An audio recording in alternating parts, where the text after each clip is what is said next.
Bueno, estamos frente a la tercera clase, opciones terapéuticas en el cáncer de tiroides. Vamos a minimizar la imagen para que no estorben la presentación nuevamente. Primero que nada, antes de continuar, debemos establecer que hubo un cambio en el paradigma del tratamiento del cáncer diferenciado de tiroides. Pasamos de la tiroidectomía total, más tratamiento aleativo con radioiodo 131 y tratamiento según el riesgo, a las recomendaciones del manejo basadas en el riesgo individualizado y a la predicción de resultados. La octava edición del American Joint Committee on Cancer estableció riesgo de recaída, recidiva y mortalidad asociada a la anatomía patológica postoperatoria. Y se han predecido riesgos de recidiva o de recurrencia utilizando el sistema de estratificación de la ATA 2015 que permite establecer conductas a través de modelos de estratificación de riesgo. ¿Cómo se obtienen estos modelos? A través de datos clínicos y anatomopatológicos para crear modelos que predicen la mortalidad específica de la enfermedad o la supervivencia general o el riesgo de recidiva.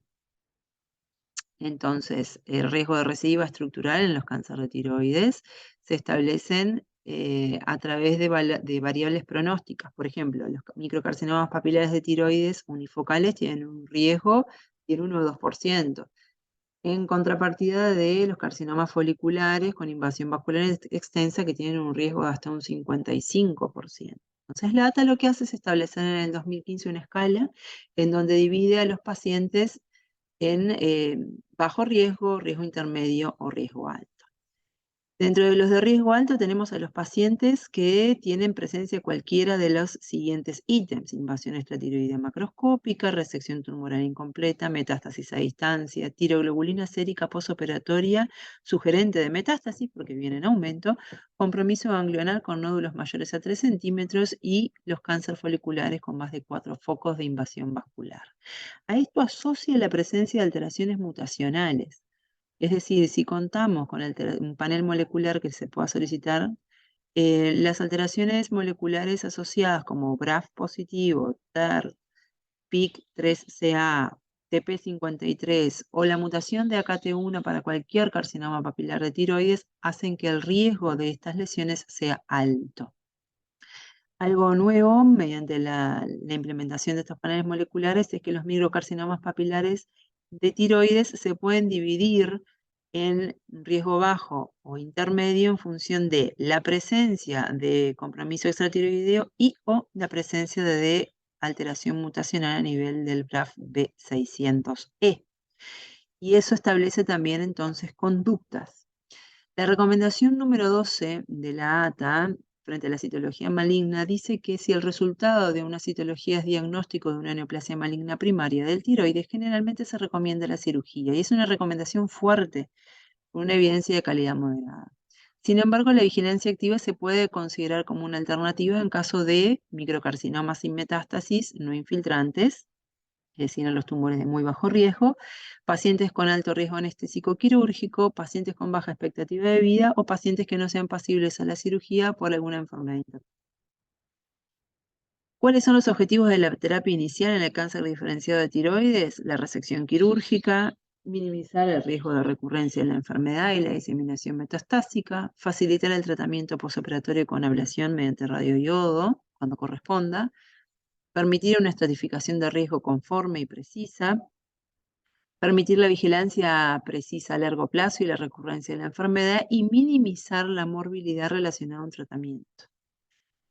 El abordaje quirúrgico para un diagnóstico de biopsia de malignidad derivada de células foliculares, la recomendación 35 establece que se debe realizar ante lesiones de más de 4 centímetros o con extensión extratiroidea macroscópica, es decir, de 4 clínicos o N1 clínicos, o que tengan sitios distantes metastásicos, M1. En esos es planteable entonces la tiroidectomía total como recomendación fuerte. En lesiones de 1 a 4 centímetros sin compromiso extratiroideo, N0, se puede plantear la tiroidectomía o la lobectomía. Y en lesiones inferiores a 1 centímetro se puede optar por la lobectomía en caso que el paciente no quiera realizar seguimiento activo. o que esté contraindicado el mismo.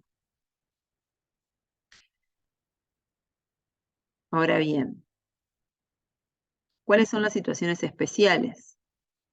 Dentro de las situaciones especiales tenemos las mujeres embarazadas. ¿Cómo deben manejarse los nódulos tiroideos en las mujeres embarazadas? Frente a una punción que se realiza en una paciente embarazada. La recomendación 30 lo que dice es que, primero que nada, el embarazo no modifica la citología, es decir, el resultado de la PAF. Por lo tanto, la evaluación recomendada de un nódulo clínicamente relevante en una paciente embarazada va a ser la misma que en una paciente que no esté embarazada. La cirugía durante el embarazo tiene mayor riesgo de complicaciones, aumenta las estadías prolongadas, las estadías hospitalarias y aumenta los costos del internación. Por otro lado, los abordajes en pacientes embarazadas con citología maligna o intermedia, en la recomendación 31 LATA establece que si la lesión crece en forma sustancial antes de las 24 o 26 semanas de gestación, o si la ecografía revela algún cambio a nivel de los ganglios linfáticos cervicales que los torna sospechosos, se debe considerar la cirugía durante el embarazo. Sin embargo, si la enfermedad permanece estable en la mitad de la gestación, o si se diagnostica en la segunda mitad del embarazo, la cirugía se puede posponer hasta después del parto sin haber cambios significativos en cuanto a su resultado. Por otro lado, el uso de pruebas moleculares, si bien no está contraindicado durante el embarazo, no existe ningún trabajo al momento que determine que el valor predictivo no cambia estando bajo la gestación. Es decir, sigue siendo incierto la utilización, así que queda a libre disposición del operador. ¿Cuál es la otra situación especial y que viene en aumento en cuanto a su incidencia? El microcarcinoma papilar de tiroides. Estamos enfrentándonos a un aumento en cuanto al diagnóstico del microcarcinoma papilar de tiroides y eso es por un sobrediagnóstico del mismo. Han habido varios trabajos al respecto. Uno de los más relevantes es el manejo de la vigilancia conservadora en los microcarcinomas papilares de bajo riesgo, realizado por Ito, en donde establece que la mayoría de los microcarcinomas papilares se mantienen estables y que solo una pequeña proporción progresa. En este trabajo de 10 años de vigilancia activa se reveló que el 8% de los pacientes mostraron un aumento del tamaño del tumor igual o mayor a 3 milímetros y que solo 3,8% desarrollaron nuevas metástasis en los ganglios. Sin embargo, la cirugía continúa siendo efectiva aún ante la progresión de la enfermedad. Y la incidencia de eventos adversos como la parálisis del nervio laringio recurrente, el hipoparatiroidismo, es significativamente mayor en aquellos pacientes en donde se optó por cirugía de inicio en aquellos que se optó por vigilancia activa y cirugía en la evolución, en el caso que haya sido necesario.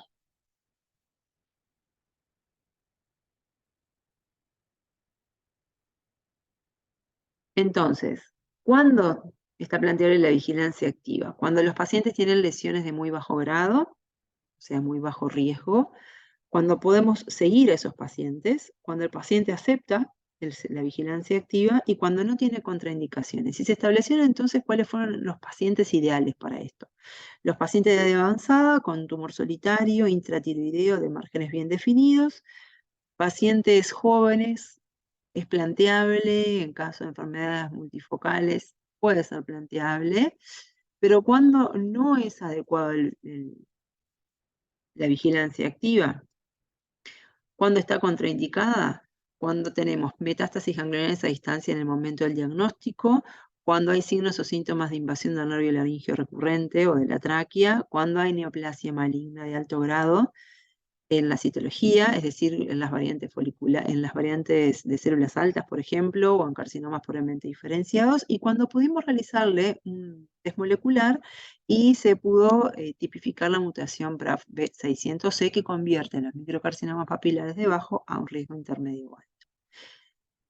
¿Cuándo o qué características hacen que la vigilancia activa no sea adecuada? Cuando tenemos lesiones que se adhieren a la tráquea y cuando los tumores se localizan en el trayecto del nervio laringio recurrente. Ito estableció entonces características que hacen que la lesión sea no pasible de seguimiento activo. ¿Cuáles son? Aquellas lesiones que asientan sobre la margen o sobre la cápsula, aquellas lesiones que presentan elementos clínicos o imaginológicos sugestivos de infiltración locorregional, ya sea traqueal o del nervio laringio recurrente, y aquellas lesiones, como se ve en esta imagen, y en esta imagen de arriba a la derecha, en las cuales el ángulo que se forma entre la lesión y la tráquea es un ángulo obtuso. Estas lesiones no son pasibles de vigilancia activa por el riesgo de infiltración que tienen en la evolución. Respecto al tratamiento ablativo con radioiodo, LATA propone que es planteable en los carcinomas diferenciados de tiroides de riesgo intermedio, pero que está altamente recomendado como adyuvante en aquellos de alta. ¿Qué otros tratamientos ablativos opcionales conocemos? La inyección de etanol, que está indicada en pacientes con metástasis ganglionar en los cánceres diferenciados de tiroides recurrentes, que ya han sido tratados con radioiodo, que no tienen metástasis a distancia conocidos y que no son buenos candidatos para la cirugía, y puede ser planteable en los microcarcinomas papilares de bajo riesgo. La ablación por radiofrecuencia permite una reducción del volumen promedio entre un 55 y 95%, la desaparición completa de los focos metastásicos en hasta un 60% de los casos, y puede ser aplicable en pacientes quirúrgicos de alto riesgo o que no quieran ser sometidos a nuevas cirugías. Pero puede realizarse en lesiones de hasta 2 centímetros. En la tabla comparativa podemos valorar la alcoholización y la radiofrecuencia. Vemos que la alcoholización tiene un menor control local de la lesión, pero genera menor daño tisular adyacente. El tamaño de la lesión que pueden manejar es menor. El número de sesiones que requiere es mayor y tiene un menor costo respecto a la radiofrecuencia.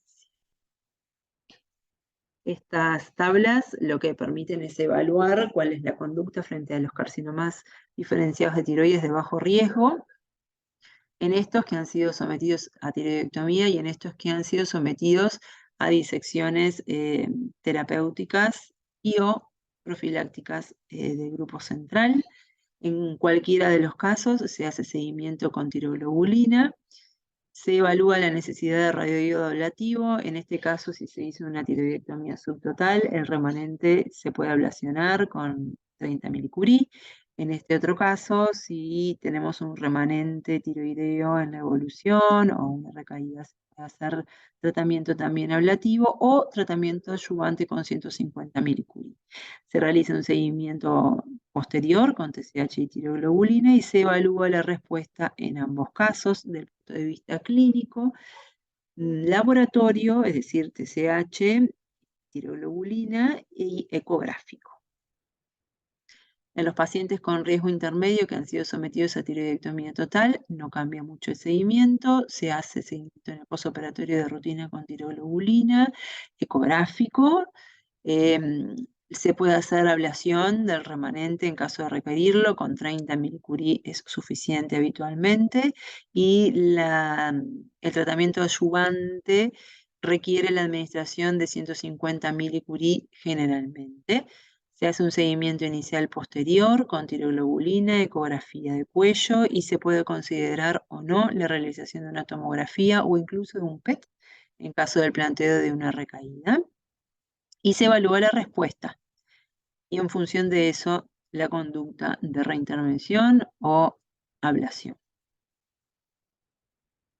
Y en el caso de enfermedades de alto riesgo, en pacientes que no tienen enfermedad residual macroscópica, el seguimiento sería, luego de la tiroidectomía más la resección ganglionar cervical, en el caso de pacientes con enfermedad N1, con o sin vaciamiento central, dependiendo del caso que lo indique. Se realiza seguimiento en el postoperatorio de rutina con tiroglobulina, control ecográfico. Se realiza posteriormente tratamiento adyuvante con radioiodos con dosis de 150 milicurie generalmente. En caso de desconocer si existe enfermedad estructural, se puede hacer tratamiento empírico de 100 a 200 milicurie. o se puede hacer una dosificación a ver si existe o no existe enfermedad residual asociada y actuar en consecuencia. El seguimiento de la evolución será entonces con tiroglobulina, ecografía cervical y de considerarse necesario PET o tomografía. Esto fue todo, estamos a la duda ante eventuales consultas.